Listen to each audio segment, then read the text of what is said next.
Hello friends, कैसे आप सभी। गूगल मैथ्स में आपका स्वागत है। फिर एक नए वीडियो के साथ और एक नया फैक्ट लेकर के उपस्थित हूँ। जैसा कि आप देख रहे हैं, प्रश्न में लिखा हुआ है कि क्यों होता है घन का पृष्ठीय क्षेत्रफल 6a²। बस सभी लोग ये रट चुके हैं कि घन का पृष्ठीय क्षेत्रफल 6a², लेकिन ये उनको पता नहीं है कि कैसे होता है 6a²। तो आज हम आपको वही चीज़ें बताने आए हैं कि घन का क्षेत्रफल 6a² क्यों होता है। ठीक है, आज हम उसी के लिए आए हैं और उसी के लिए उपस्थित हुए हैं। तो अगर वीडियो समझ में आएगा तो चैनल को सब्सक्राइब करिएगा और शेयर भी करिएगा। तो देखिए, सबसे पहले मैंने आपके सामने एक ईंट लाया है। दिख रहा है ना सबको, ये दिखाई दे रहा है। ये ईंट लाए हैं। क्या लाए हैं? ईंट। मान लीजिए सपोज दैट कि ये घन के आकार का है।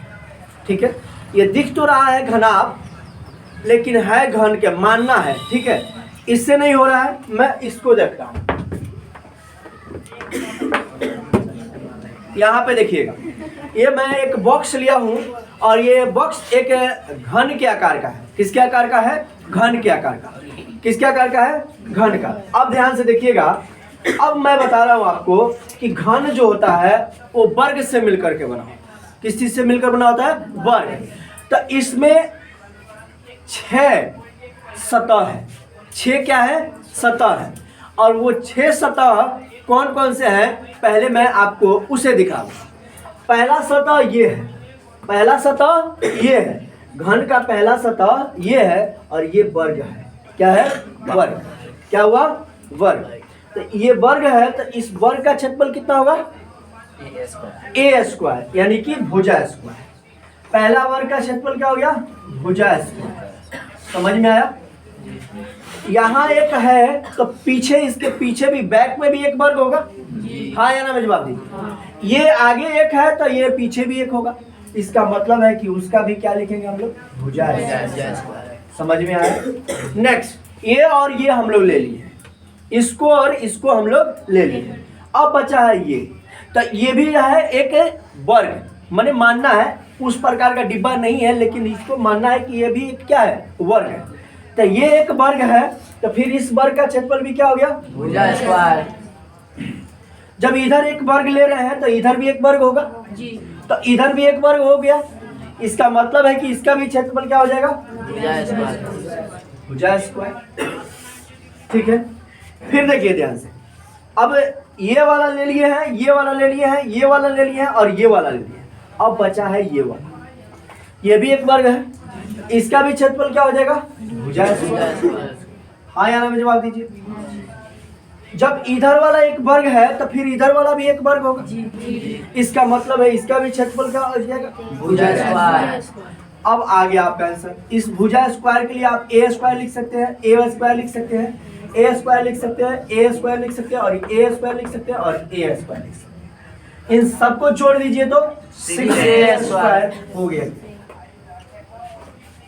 बोलिए, समझ में आया? चलिए, अब देखिए दोस्त, ये घन का हुआ। अब मैं आपको बताता हूं घनाभ का। घनाभ का पृष्ठीय क्षेत्रफल कितना होता है। आप जानते हैं कि 2 × LB + BH + HL होता है, लेकिन कैसे होता है ये आप नहीं जानते हैं। मैं उसे बताने के लिए आया हूं, मैं उसे बताने के लिए यहाँ प्रेजेंट हुआ हूं। तो अगर वीडियो समझ में आएगा तो चैनल को सब्सक्राइब करिएगा और वीडियो को शेयर भी करिएगा। तो ध्यान दीजिए, अभी मैंने बताया कि ये वर्ग मान लिए गए थे हम लोग। इसको क्या माने थे? इसको ऊपर वाले को वर्ग, फिर इधर वाले को वर्ग, इधर वाले को भी, इधर वाले को, सबको वर्ग माने थे। लेकिन एक घनाभ जो होता है, घनाभ वो एक आयत से मिलता है, मतलब आयत से मिलकर बनता है, आयतों से मिलकर बना होता है। तो 6 आयत से मिलकर के वो बना होता है।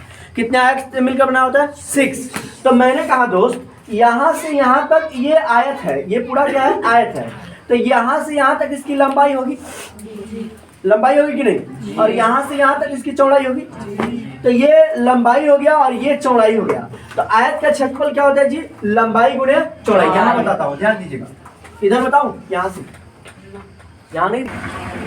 देखिए दोस्त, यहाँ बता रहा हूँ। अब ये आयत है, तो आयत का क्षेत्रफल क्या होता है? लंबाई गुणे चौड़ाई। तो ये लंबाई हो गया और ये चौड़ाई हो गया। यानी कि लंबाई गुणे चौड़ाई आयत का, ये ऊपर वाले भाग का। तो जस्ट इसके जो नीचे है, ये नीचे इसमें भी लंबाई है और चौड़ाई है, तो इसका भी क्षेत्रफल लंबाई गुणे चौड़ाई, ठीक है। प्लस ऊपर वाले को और नीचे वाले को ले लिए हैं, अब सामने वाले फ्रंट वाले को ले रहे हैं। देखिए ई है चौड़ाई, सॉरी ऊंचाई, ये है ऊंचाई, ये है इसकी हाइट और ये है इसकी चौड़ाई, ये है हाइट और ये है इसकी चौड़ाई। तो ई कहाँ लिखेंगे हम लोग, बी गुणे एच, बी गुणे एच, यानी इसका क्षेत्रफल बी गुणे एच नहीं हो जाएगा। लंबाई को एल, चौड़ाई को बी, ऊंचाई को एच, ठीक है। तो ये है एच और ये है बी, तो एच गुणे बी हो जाएगा। जब इधर एच गुणे बी हो रहा है तो सेम टू सेम इस साइड भी एच गुणे बी हो रहा है। यस या नो, ठीक है। फिर प्लस आगे बढ़ते हैं, ये ले लिए, ये ले लिए, ऊपर ले लिए, नीचे ले लिए। अब ये साइड वाला देखिएगा, यहाँ पे यहाँ से यहाँ तक लंबाई है और यहाँ से यहाँ तक ऊंचाई है, यहाँ से यहाँ तक लंबाई है और यहाँ से यहाँ तक ऊंचाई है। इसका मतलब है इसका क्षेत्रफल एच एल लिख सकते हैं। तो जस्ट इधर जो एच एल है वो भी इधर होगा, यानी कि उधर भी एच एल होगा। हाँ या ना में जवाब दीजिए, बात समझ में आ रहा है। अब इसे मैं रखता हूँ, अब यहाँ कैलकुलेट करता हूँ, ठीक है। 1 LB और 1 LB plus 2BH plus 1BH plus 1BH 2BH plus 1HL 1HL 2HL, सब में 2 है, 2 कॉमन कर लीजिए, LB plus BH plus HL। ये रहा आपका घनाभ का पृष्ठीय क्षेत्रफल, ठीक है। घनाभ का पृष्ठीय क्षेत्रफल यहाँ है, ये देखिए यहाँ से। समझ में आ गया होगा। 6 कैसे आ रहा है और 2 × LB plus BH plus HL कैसे आ रहा है, चलिए